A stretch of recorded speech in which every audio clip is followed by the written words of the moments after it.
본 방송은 성남문화재단 마을미디어 지원사업으로 제작되었습니다.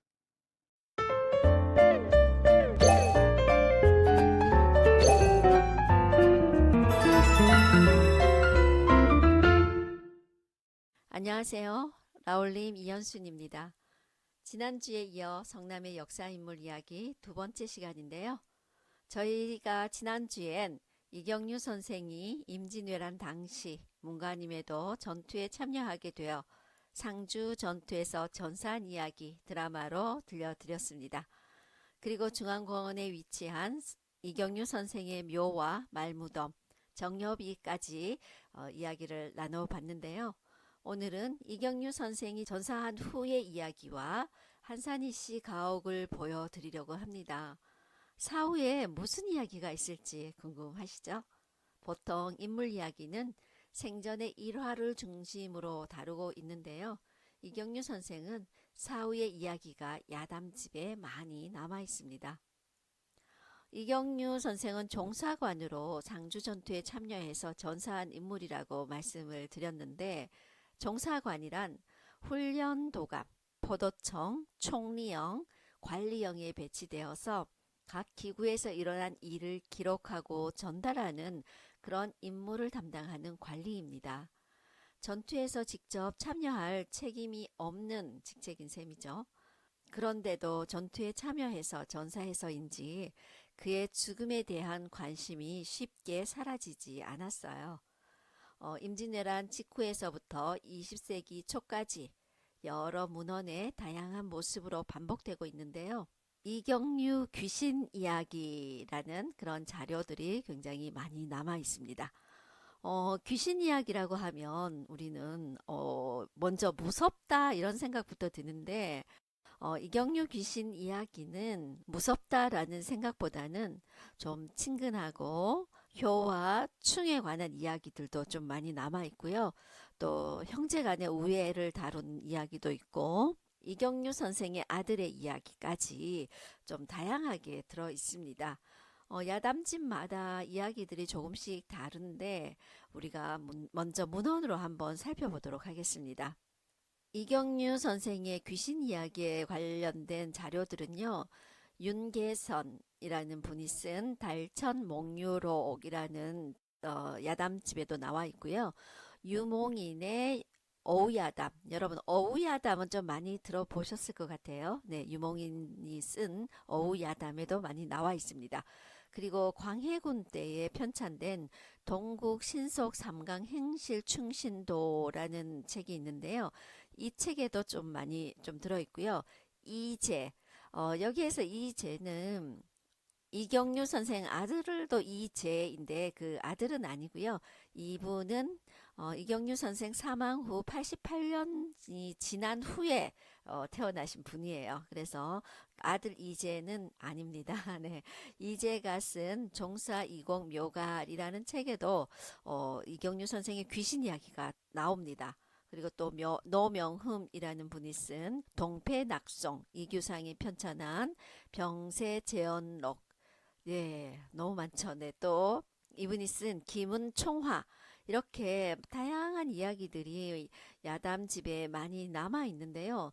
이렇게 야담집에 왜 이런 많은 이경유 선생의 귀신 이야기가 들어있는지 정말 궁금한데, 그 이야기들도 조금씩 다루고 해서 먼저 이 귀신 이야기가 어떤 이야기인지 드라마로 듣고 오도록 하겠습니다.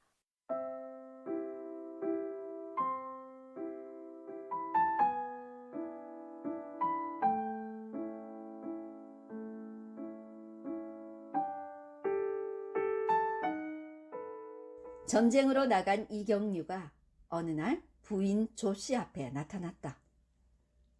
부인, 나는 이일 장군의 종사관이 되어 상주 진영에서 패하여 조금 전 전사했다오. 시신을 찾으려 해도 찾기 어렵고 또 좋은 곳에 있기에 그냥 두어도 줬소. 옷과 신으로만 장례를 치러주시오. 서방님, 어찌 그런 말씀을 하십니까? 이렇게 제 앞에 있지 않습니까? 아니요, 난 이미 죽었소. 잘 계시오. 이날이 이경류가 전사한 날이었다. 부인은 남편이 죽었음을 짐작하고 슬퍼하였다. 그 후 며칠이 지나 전장에 있던 말이 이경류의 옷과 신, 그리고 편지를 가지고 돌아왔다.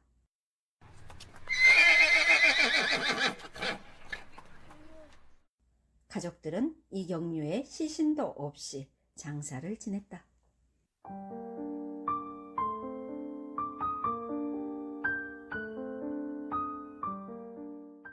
어느 날 조씨 부인은 날이 어두워지자 등잔불을 켰다. 그런데 등잔불 아래 이경류의 모습이 보였다. 조씨 부인은 깜짝 놀라 물었다. 아니, 서방님, 어찌된 일입니까? 꿈인가요? 생시인가요? 어찌 살아 돌아오셨습니까? 부인, 나는 외적의 칼에 이미 죽었소. 외적이 아직이 조선에 있는데 내 어찌 저승으로 갈 수 있겠소?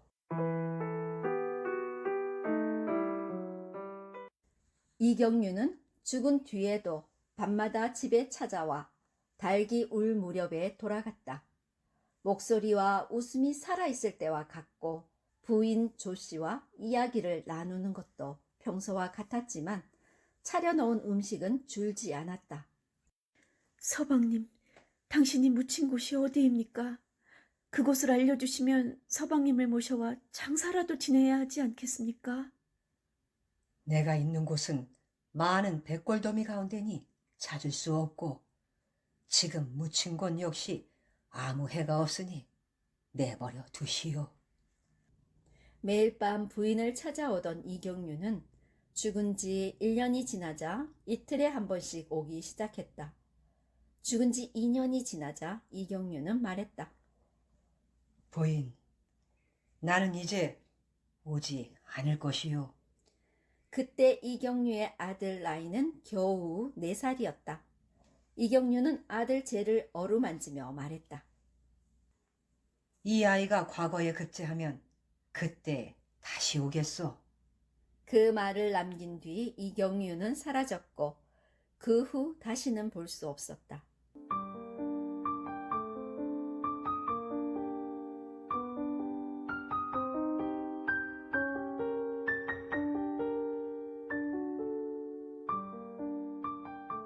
어느덧 20년이 흘러 광해군 때에 아들 제가 과거에 급제하여 사당에 인사를 하고 있었다. 제야, 공중에서 소리가 들렸다. 많은 사람들이 모두 이를 이상하게 여겼지만 부인은 남편 이경류임을 알아챘다. 제야, 네 아버지가 오셨구나. 아버님이요? 부인은 울면서 아들을 데리고 후원으로 나갔다. 제이야, 너도 급제를 했으니 나라를 위해 충심을 다하거라. 공중에서 이경류의 목소리가 들리고 이경류는 호련히 사라졌다.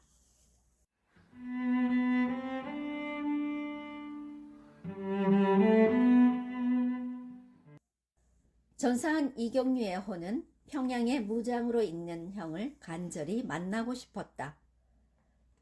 그러나 병사들의 경계가 삼엄하여 어쩌지 못하고 한참이 지난 후 형이 혼자 있게 되었을 때 형에게 말을 걸었다. 형님, 어머님의 병세가 깊어가니 어찌하면 좋겠습니까? 걱정 말거라. 내가 어머니는 잘 보살펴 드릴 테니 너는 어머니 앞에 나타나지 말거라. 이경류의 늙은 어머니가 병이 날로 깊어갔다. 5월 어느 날 어머니는 목이 마르다며 시종에게 말했다. 얘야, 어떻게 귤 하나만 구할 수 없겠느냐? 그걸 먹으면 갈증이 싹 가실 것 같은데. 마님, 지금은 귤이 나오는 철이 아니라 구할 수가 없습니다. 아, 그렇지. 내가 너무 억지를 부리는구나. 미안하구나. 며칠 뒤 하늘에서 이경류가 형을 부르는 소리가 들렸다. 형님! 형님! 형이 뜰에 나가서 하늘을 올려다보니 구름 속에서 이경유가 귤 3개를 던지며 말했다. 형님, 어머님께서 귤 생각을 하시기에 제가 중국 강남 땅에서 귤을 구해왔습니다. 이것을 드리면 어머님의 병이 곧 나을 것입니다. 고맙구나. 이렇게 구하기 어려운 귤을 가지고 왔으니 어머니의 병세도 호전이 되겠구나. 그 후 어머니의 병은 호전됐고 이경유의 호는 이렇게 형에게 찾아와 집안의 여러 일을 의논하고 형제 간의 우애를 돈독히 했다.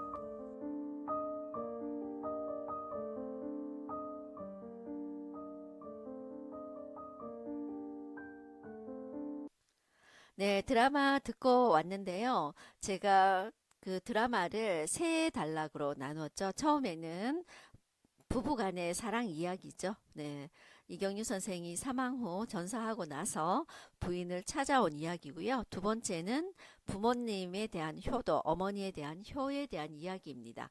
어머니가 아파서 네, 귤이 먹고 싶었다. 그래서 중국에 있는 동정호라는 호수에서 귤을 가지고 왔다. 그런 이야기입니다. 그리고 세 번째 이야기는 형에게 찾아가서 형과 이야기 나누고 그리고 집안의 대소사를 의논했다라는 이야기인데요. 이 외에도 다른 이야기들이 많이 남아 있습니다. 어떤 이야기냐면 이경유 선생이 나중에 다시 환생한다라는 이야기도 나와 있습니다. 그래서 이게 어떻게 이런 이야기들을 만들어냈는지 그것을 각 야담집마다 다르게 나타나는 이유에 대해서 좀 이야기를 나누어 보도록 하겠습니다. 아마 후손들이 많이 안타까워서 이렇게 이야기를 만들어낸 게 아닐까 그런 생각이 좀 많이 드는데요.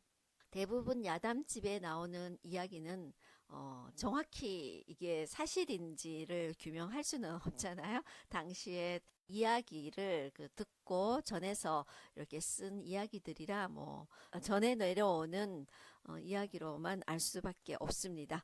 그래서 후손들이 이걸 어떻게 해석하느냐가 좀 중요한데 논문집을 제가 몇 편을 찾아봤는데 이 논문집도 많이 연구는 되지 않았더라고요. 두 편 정도? 네, 논문이 한 2편 정도 있는데 그 논문에서 제가 발췌한 이야기들을 좀 함께 나눠보도록 하겠습니다. 네, 먼저 유몽인이 쓴 어우야담. 이 어우야담은 많이들 아실 것 같아요.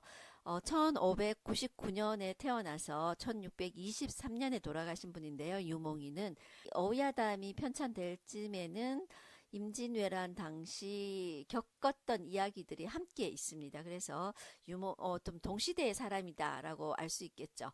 유몽인과 이경유는 동시대 사람이다라는 것을 좀 알 수 있는데요. 유몽인은 임진왜란을 직접 겪었고 그래서 어우야담에다 임진왜란을 겪으면서 생긴 여러 가지 이야기들을 싣고 있습니다. 그래서 이경유에 대한 이야기도 아마 그 범주에 속하지 않나 이런 생각이 들고요. 특히 이 어우야담은 이경유와 형의 관계에 초점을 맞추고 있습니다. 전사한 이경유의 혼이 평양에 무장으로 있는 형을 간절히 만나고 싶어서 방문을 했지만 병사들의 경계가 엄해서 어쩌지 못하고 있다가 형이 혼자 있을 때 그때 찾아갔다 이런 이야기 드라마에서 들려드렸는데요. 이경유의 호는 목소리를 내지만 형체를 보여주지는 못하고 있습니다. 왜 그러냐면 이경유가 전사를 했을 때 자기 시신을 돌볼 겨를도 없이 바로 전사할 당시에 그 순간에 몸을 빠져나왔기 때문에 이경유는 그 뒤로 계속 형체를 보여주지 않는다라는 그런 이야기를 여기에서 하고 있습니다. 드라마에서도 이야기가 나왔는데 이경유 형이 말하기를 이렇게 얘기를 합니다. 너는 우리 형제 사이에는 왕래를 해도 부모님 처소에는 가지 말거라. 부모님 마음을 더욱 아프게 할까 걱정이 되어서 그렇다라고 이야기를 하고요. 그래서 이경유는 이렇게 대답하죠. 네, 그러겠습니다. 저 역시 차마 부모님을 볼 수가 없습니다. 라고 이렇게 얘기를 하고 이때부터 형의 집을 왕래하면서 집안일을 빠짐없이 상의를 했다고 합니다. 형의 집을 왕래하면서 집안일을 빠짐없이 다 상의를 했으니까 아마 형과의 그러한 우애를 좀 많이 보여주는 게 아닐까 이런 생각이 듭니다. 그리고 또 이재가 쓴 종사 이공 묘가래는요. 제가 전에 앞서 말씀드렸듯이 이경유 사후 88년 뒤에 출생한 인물이다라고 말씀을 드렸죠. 그런데 이분은 이경유의 집안과 같은 곳에서 살았다고 합니다. 지금의 어디죠? 네. 성남시 분당구 순회동 일대 그 이경유 선생이 살던 집성촌, 네, 이곳에서 함께 살면서 이경유에 관한 이야기들을 많이 들었다고 합니다. 그래서 이제가 쓴 종사 이공 묘가래는 전반부는 이경유의 사적을 비교해서 자세하게 객관적으로 기록을 하고 있답니다. 당시에 그 가문에서 내려오는 이야기들을 객관적으로 잘 기록을 했다고 합니다. 이제는 전사한 이경유의 사례가 국가 차원에서는 표창이 되고 널리 알려야 할 텐데도 그러지 못한 것을 굉장히 안타까워해서 그래서 묘갈명을 기술했다고 합니다. 묘갈이라면 비석인데요. 네, 이제의 종사 이공 묘갈은 이경유의 행적을 충효에 더 많이 집중하고 있습니다. 또 노명흠이 쓴 동패락송은 현존하고 있는 자료 중에서 이경유의 혼과 부인과의 사랑이 이것에 더 집중적으로 보여주고 있는 그런 사례입니다. 다양한 그런 야담집이 있는데요. 또 이규상이라는 분이 쓴 병세재언록은 환생에 대한 이야기를 보여주고 있습니다. 내가 몇 년 후에 몇십 년 후에 내가 다시 환생을 하겠다라는 이야기를 했다고 하는데요. 그 이야기는 제가 이제 드라마에서는 다루지는 않았습니다. 예, 그리고 이희평이 쓴 개서잡록에는 한산 이씨 가문 이야기판에서 전승된 이경유에 관한 이야기들을 선택적으로 집대성한 것으로 가족의 질서와 신분의 질서를 재구성하고 효행을 부각시키는 그런 쪽으로 이야기를 쓰고 있습니다. 다양한 곳에서 이경유에 대한 이야기들을 많이 다루고 있는데요. 야담집에서 이렇게 많은 이야기를 다루고 있다라는 것은 당시에 아까도 말씀드렸지만 당시에 이게 부각되지 못하고 이렇게 묻혀 있었기 때문에 후손들이 안타까움에 다 야담집으로 이야기를 만들어내지 않았을까라는 생각이 듭니다. 이경유 선생에 대한 야담집에 나오는 귀신 이야기 나눠봤는데요. 순회동 가옥에 대한 영상을 한번 보겠습니다. 순회동 가옥은 분당 중앙공원 안에 있는데요. 양지마을에서 다리를 건너서 들어가다 보면 제일 먼저 만나는 비석 있었죠. 지난주에 잠깐 살펴봤는데 비석 4개가 모여 있는 곳을 지나서 위로 쭉 공원 안쪽으로 들어가다 보면 먼저 순회동 가옥에 대한 안내, 네, 관람 안내가 이렇게 나오고 있습니다. 언제부터 언제까지 관람할 수 있는지, 그리고 언제 휴관인지, 이거 자세하게 설명이 되어 있고요. 먼저 대문 안으로 들어가다 보면, 네, 지금 대운이 저도 어린 시절에 이런 곳에서 살았기 때문에, 네, 너무 정겹더라고요. 네, 대문 안으로 들어가면 전체적으로 텐마루와 안방, 그리고 가지 창고들이 보이고 있는데요. 네, 마당과 한쪽에 이제 장독대도 보이고 있고요. 툇마루가 있습니다. 마당을 한번 쭉 살펴봤습니다. 그리고 마당 먼저 이제 가장 먼저 만나는 부엌입니다. 여기 동그란 거 뭔지 아시죠? 절구통. 네, 절구입니다. 네, 돌절구가 있네요. 그리고 부엌 안쪽에 여러분 여기 보이는 나무 다리가 있는 게 뭔지 혹시 아실까요? 네, 저는 알고 있습니다. 네, 그게 무엇이냐면 조금 이따 설명드리겠습니다. 먼저 가마솥 보이고요. 여기 작은 풍로도 보이고 있습니다. 나무로 다리가 되어 있는 이것이 무엇이냐면 여러분 두부 할 때 쓰는 네, 두부 만들 때 쓰는 것입니다.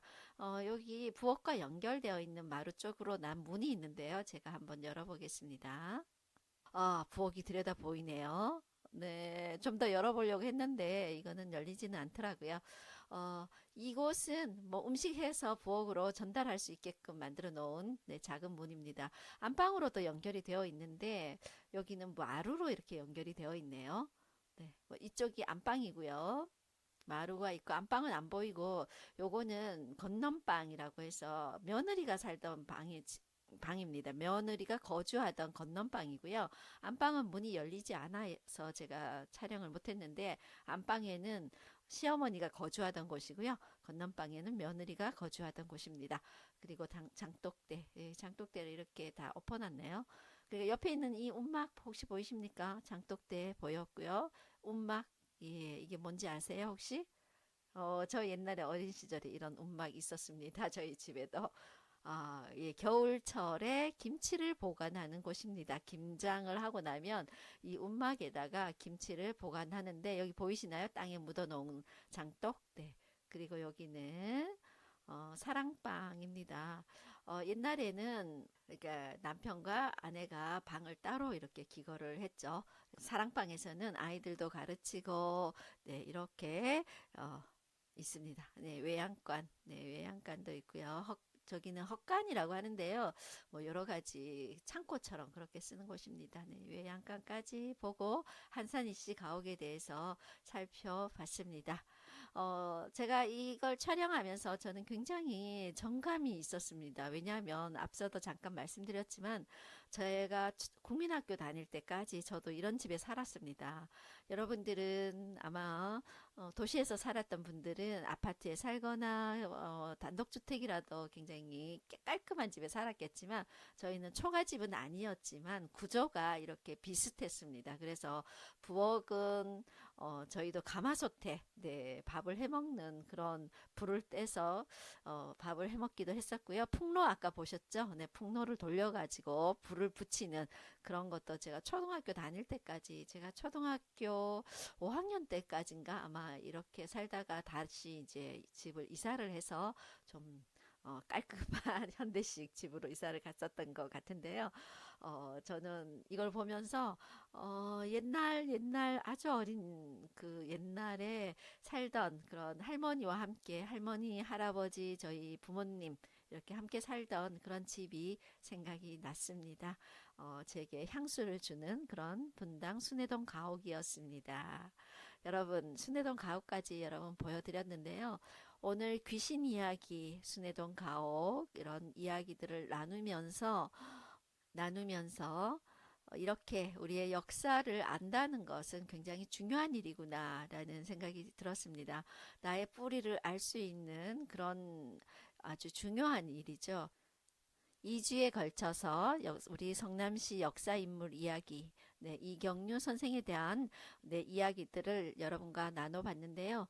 우리 주변에 많은 역사인물들이 있는데도 불구하고 우리가 그동안 무심히 지나가지 않았나 그런 생각이 들었습니다. 이것을 계기로 저도 우리 성남시 역사인물에 대해서 좀 더 관심을 가지고 네, 살펴봐야 되겠다 그런 생각이 많이 들었습니다. 여러분, 오늘 역사인물 이야기 드라마 어떠셨나요? 즐거우셨나요?